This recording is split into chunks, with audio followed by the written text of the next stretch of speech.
Today is part two.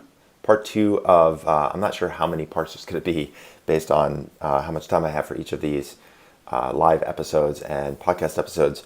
What I want to do is take you through part two of what I'm calling Lessons from the Trail. Startups are Ultramarathons. So if you missed part one, then you can go back and listen to it. I'll just give you the preview of why I'm doing this in case this is the first one that you're checking out. And then we'll just get right to the Startups or Ultramarathons, Lessons from the Trail, part two. So for many of you out there, if you've been following me for a while, you know I run ultra marathons, or I also like to do just more generally long distance endurance events. I often joke with people, I like to cover long distances by means of self-propulsion. And right now, the big focus for me coming up in the next week, 8 days from today that I'm recording this, just under eight days, 7 days and 23 hours and what does it be, 33 minutes. It will be 5 a.m. on June 26th, and that's when I'm going to be at Olympic Village up in what many of you know as Squaw Valley. That name's soon going to be changed, but I'm calling it Olympic Valley. And so at Olympic Valley is where the race starts, the Western States 100. It's a 100-mile ultramarathon, starts at Olympic Valley and goes up over the top of the ski resort up to about 8,500 feet, and then works its way down, up and down, up and down, up and down, eventually ending up at Auburn, California. It's the oldest and arguably most prestigious ultramarathon in the world. I was able to get a spot in the race this year, so it's like could quite literally be a once-in-a-lifetime opportunity for me. And so I wanted to make the most of this, and I've been training extremely hard over the last 6 months. I was supposed to do this race last year, and because of COVID, of course, the race was canceled. And so this year, I've been able to actually put in a lot of time and effort and focus on the training. And so throughout the course of the training, I'm out there spending many, many hours on the trail. I've run over 1,200 miles since January 4th. And not to mention the other workouts I'm doing with strength training and mobility and everything else that goes into preparing for a race like this. So that gives you a lot of hours in your head to have conversations. And one of the things I often think about when I'm out there on the trail is like, what am I learning from this? Or what are the applications of this ultramarathon training and running these races? What are the applications to the startup world? And every day in many, many ways, I see these lessons from the trail and how they translate. And so I want to share some of those with you in terms of the lessons I learned from the training and how they transfer, I think, over to running a startup. So yesterday, or the first installment, the first two that I shared were, number one is make hard things routine. Make hard things routine. So to do hard things, you got to do hard things. That's just the way it is. There's no easy way. There's no hack. There's no shortcut to doing hard things like an ultramarathon. And so it's the same with a startup. There's hard things that you have to do every day. And I gave a couple of examples, like, sitting down and simply saying, like, I'm going to do my 20 touches today. I'm going to do my 20 calls. I'm going to do videos even if those make me uncomfortable. I'm going to do the cold calls that I need to do. Forcing yourself to do the things that need to happen in order for you to grow and scale and reach your customers. And those hard things are going to make you feel uncomfortable. You've got to make those hard things routine so that they're just automatic, right? They're not hard. They're still going to be hard to do. Don't get me wrong. It's the difference between making them routine versus not doing them at all. And so the second lesson I shared, which is preparing, what I said was preparing to train. And what I meant by that is that, examples are things like, for me, putting my gear out the night before. I have to get up early for a big run. Getting my food and nutrition ready and in the fridge, all I have to do is grab and go.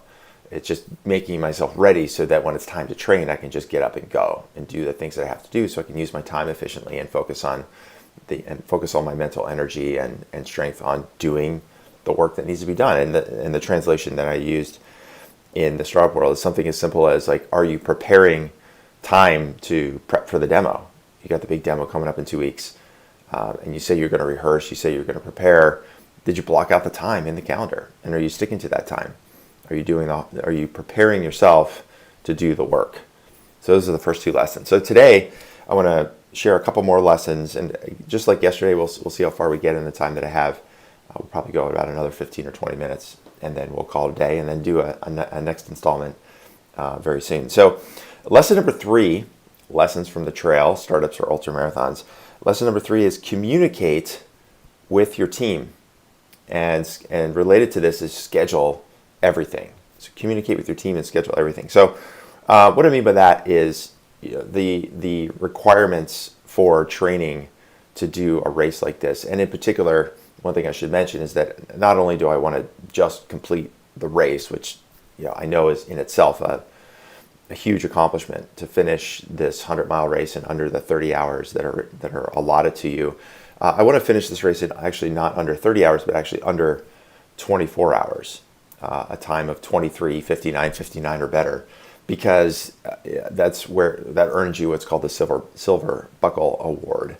So finishing this race in under 24 hours is just like the next level beyond just completing the race. It's can you run 100 miles and run this course 100 miles in under 24 hours?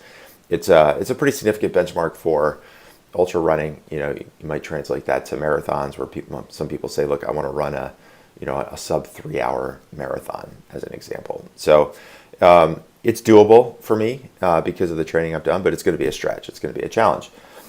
So when I talk about communicate with your team and schedule everything, there's a lot of training that goes into doing this. I talked about last time how earlier in the winter and the spring, it was doing 2 trail runs, and then that moved into 3 trail runs a week. So that means 2 of those runs are going to be during the week. I've got to get up early in the morning. I've got to get back in time to get my son to school and help out with breakfast so that my wife isn't shouldering all of the burden on that. I got to make sure that I'm able to help out in the evenings for dinner. So again, she's not feeling like she's got to do everything just because I'm out there training for some race. And so it's so important for me and for her to really be clear on schedules and clear on what's happening. And one of the things that we both do is we put each other's sort of big personal events onto each other's calendar. So in my work calendar, not just for her, but also for my team, I've got time blocked off in my calendar, and I use big purple in my Google Calendar. I use purple as my color for when I'm doing running or training. There's times that are blocked out when I'm doing these long trail runs, including the times on the weekends. I send her a calendar invite, from 5 a.m. to 12 noon on Saturday, Scott long trail run, so that she knows that, hey, I'm planning to do this run on Saturday. Or if there's a Friday trail run that I've got to do, or I want, say got to, it's all relative, right? That I want to do, then I got to talk to her and say, okay, look, this Friday I want to drive out to Auburn. It's about a 45-minute drive, and I want to hit that trail. I don't think I'm going to be back to do school. Can you do school drop off today? Or hey, if you do drop off, I can do pickup. And so having that conversation with her every single week about what's going on the week ahead, who's doing what, because she has her things that's going on, not just her work, but her personal hobbies. Like she flies airplanes. She teaches people to fly airplanes. She's a flight instructor. She goes out and does horse riding once a week. That's one of her passions as well. So she's got her stuff that she wants to do. It's just as important to her as the trail running and the races are to me. And so we have to communicate about what's going on. And then further, as the training started back officially on January 4th, as the training has progressed, it also, you're ratcheting up the training. So, back in January, a long run would have been 12 miles, 15 miles. So that's a run I can, get done in under 3 hours. So I can get up on a Saturday, get up at 4, hit the trail by 5:30, 3 hour run. I'm done by 8:30. I'm home by 9:30 or 10 in the morning. So to her, it's like, okay, she gets up at 7 in the morning. It's a couple hours in the morning getting breakfast and getting the day going, but Scott's going to be home by 10. Not a big deal. As the training progresses, now those 12, 15 mile training runs turn into 20 mile, 25 mile runs. At one point I did a 37 mile run and a 50 mile run. So these, Scott trail run on Saturdays that used to be back, it could be home by 10, 11 o'clock. Now it's 2 o'clock, 3 o'clock. For the 50 mile run, I was home, 7:30 that night, 8 o'clock that night, as the sun is, setting. I'm just getting back after being up at 3:45 in the morning. So now she's got the full day.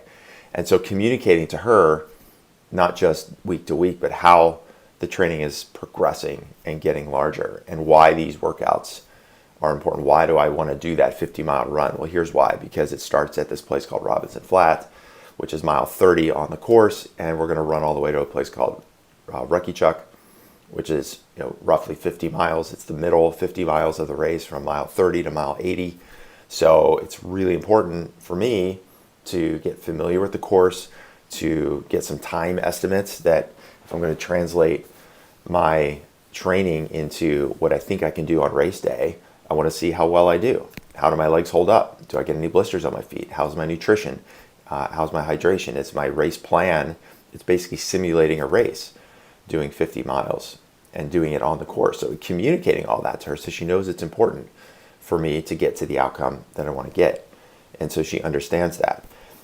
Scheduling and planning and adjusting as well is important. So I'm planning my weeks and months sometimes, sitting with my coach and doing 3-week time blocks. And he's saying, okay, look, over the next 3 weeks, here are the workouts that I want you to do or that I'm recommending that you do. And then mapping those workouts that, he's sitting in a isolated chamber saying, okay, I want you to do these workouts on these days, but then I got to look at the real world. I got to look at my life and say, okay, well, can I really do all of these runs on these days that he wants me to do, or do I need to move things around? So one example was my wife's birthday was on a Saturday. We wanted to have some people over, and that's also usually the day where I'm doing a long trail run. Well, I'm not going to disappear on a Saturday morning at 5 a.m. and reappear at 2 o'clock in the afternoon on her birthday. I want to spend that day with her. It's her day. And so what that means is, moving my long trail run on from a Saturday into a Friday and doing the other two trail runs on a Monday and a Wednesday. Instead of a Wednesday, Friday, Saturday, it's a Monday, Wednesday, Friday, which also means that I got to say, look, on Monday, I'm usually at home to do breakfast and school drop off. Because I want to spend that time with you on Saturday, I got to move things around. Is that cool? Are you okay with that? Not just assuming that I can, because if she has something else going on, then it's not fair to her. So that lesson around communication is really what has enabled us to have a very positive relationship and helping her have a positive experience around this too. I think for a lot of people that do these kinds of races, and I experienced this when I was training for Ironmans years ago, Ironman triathlons, and I just know talking with other people that do these kinds of events, that do these kinds of races, at best, they can hope for partner neutrality. They kind of hope for if I can just get my spouse or my wife or my husband or my partner to just be okay with it, then that's pretty good. And for us, I think it's well beyond that. I mean, I know my wife is extremely supportive. She knows how important this is for me. She likes to tell me that this is how I express myself. And so she knows that this is something that I find important. This is something that I want to do. And she's extremely supportive on that. And it's, I think, in large part because we communicate and that she's not feeling the stress and there's no surprise. I'm not going to be around on Saturday. It's that communication is what allows her to feel like I'm doing what I can to communicate with her. And then if we need to move things around, we can do that. So what does that mean for startups, running startups? And specifically, what does that mean from a selling standpoint at startups? Well, as a leader in your company, I would ask you and maybe even challenge you, are you sharing your sales strategy with your entire team? Not just maybe the couple people that are working with you on the sales team, not just the marketing team, or not just pressing the product or engineering team at the last minute, why you got to get this feature out. But are you sitting back with the whole company and talking to your engineering team, talking to your product teams, explaining to them, look, this is where we are in the sales process. This is doing even pipeline reviews with your sales team. And in some cases, that might mean exposing yourself to some errors that you might be making, or trying to explain to engineers that, hey, yeah, back in March, I thought I was all excited about that deal I shared with you around Wells Fargo. Well, yeah, I know it's June and I thought it was going to close by now, but it's not. And here's all the reasons why. I didn't get, access to the right buyers, I thought that they asked for the proposal and that meant they were ready to go. And it turns out that that's really just the starting point. Like just by putting yourself out there and communicating to your team, it can be hard. You're setting yourself up to be, you got to be vulnerable, and you're setting yourself up for maybe some, what you might feel like is some personal embarrassment. I think it's so critical though to do that, like helping the team understand, like, why did these things take so long? I remember when I was at Blend, oftentimes, in the lunch, we'd have lunch come in and we'd sit down and talk to engineers, and the engineers would ask me about the sales process, and I'd start explaining it to them just like they might explain to me how they're doing code. I mean, it's just a process, it's analysis, it's steps along the way, and explaining to them like what it means to do enterprise sales, what the steps are involved, the nuances that are required to get an enterprise deal from not just interested but ready to buy. And that education for them, they shared with me how much they appreciated getting some insight and some perspective on what it takes to get some of these deals across the line and get them converted. I think it's so critical if you can communicate with your team, not just on the sales team, but the product team, the engineering team. Help them understand that, we just ran, for example, a webinar, a training a couple of weeks ago called Q4 Starts Now. So right now it's middle of June. I ran this training back on June 3rd, Q4 starts now. Well, why does Q4 start now? Well, there's all these reasons why your Q4 number is going to be based on the activity that you're doing in June and in May and in July. Like, if you don't do certain things now, you're not going to hit your Q4 number. It's just the way it is. You got to communicate that stuff to your team. Help them understand, hey, those product sprints that you're working on right now, or those features, those integrations, those bug fixes, here's why they're going to be so important for us in order to convert the deals that we have in the pipeline right now. Helping them understand that the patience that's going to be required and the process that's required on the sales side.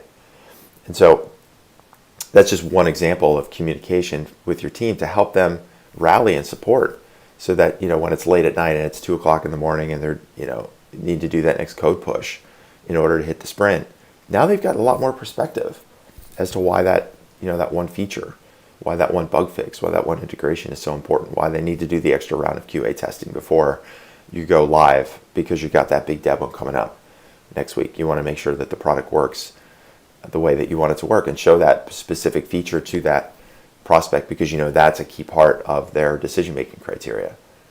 So I think that communication is going to help them not only become more aware, but it's also going to help them be more supportive, just like I explained with my wife. It's not just like, hey, this is what's going on, and they nod their head and go, okay, I got it.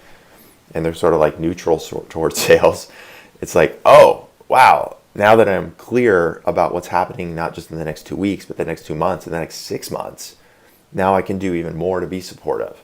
And we had this with engineers at Blend, where they would come after understanding the sales process and understanding some of the deals in the pipeline. They would come and ask me about it, like, hey, how's it going with that conversation you're having at Wells Fargo? Like, is there anything else that you need?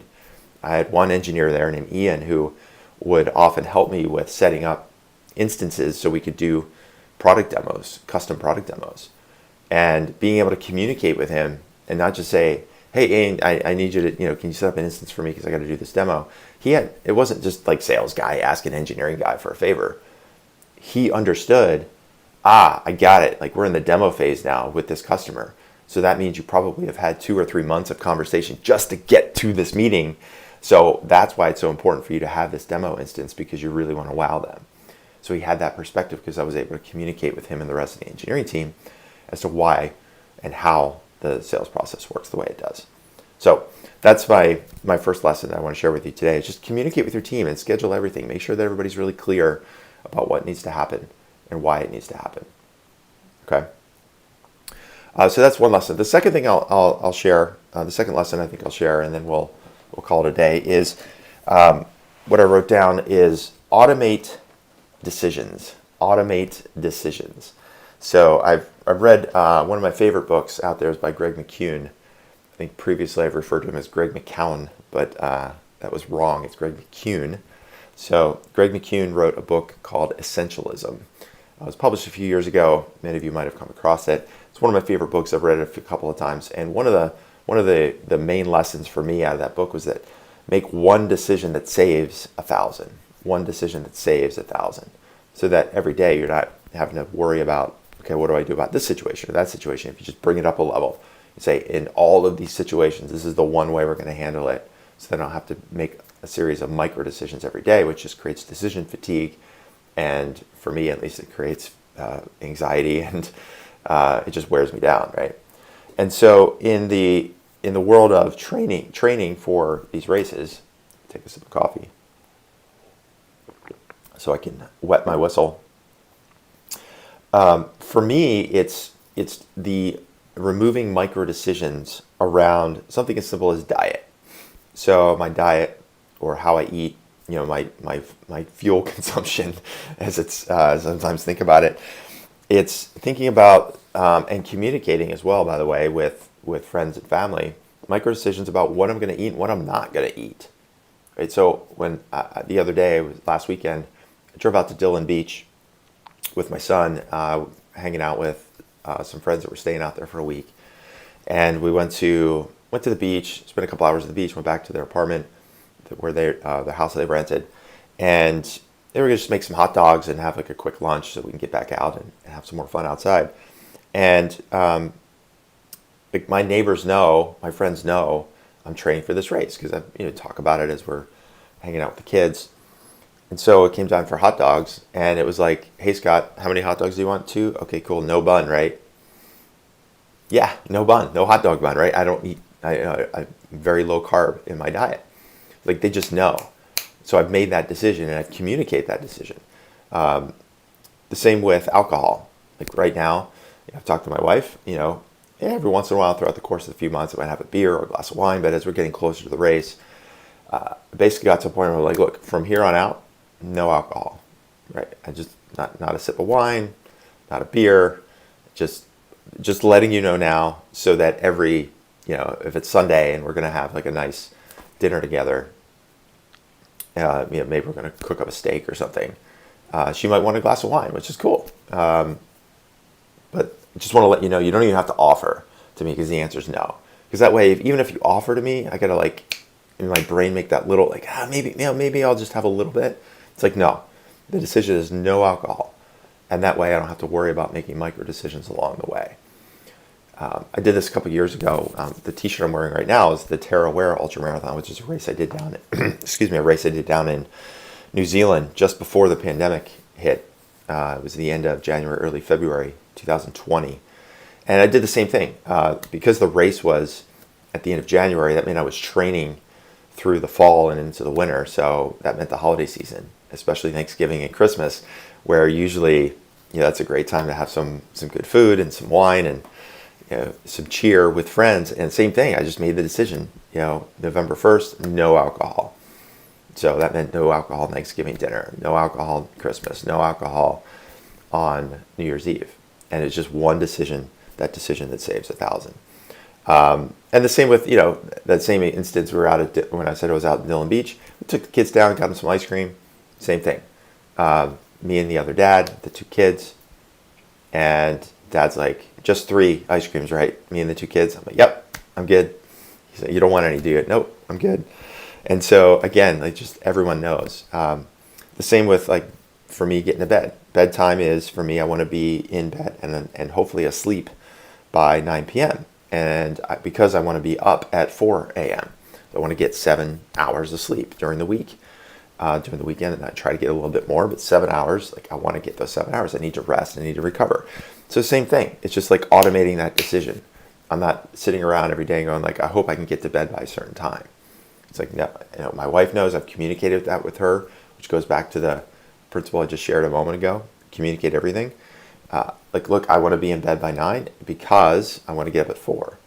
So that's just like an automated decision. I don't have to worry about that. And I can get her support.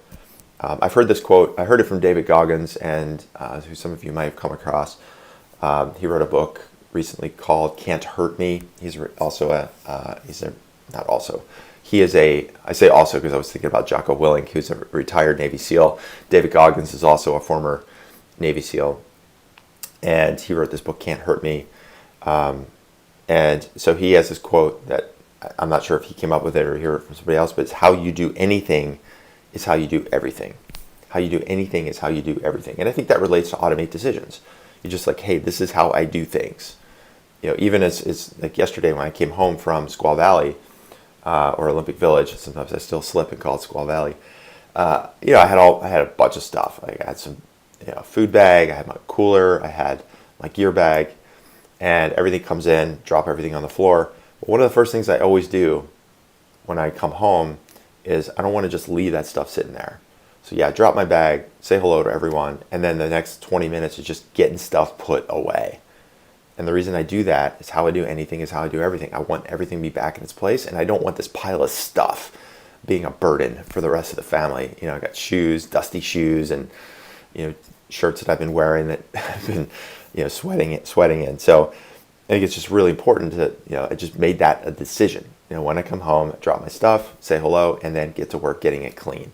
Cleaning up my water bottles, getting that all set. So how you do anything is how you do everything, and automate decisions. So what does that mean in terms of sales? Well, automating your decisions, like who is your target market?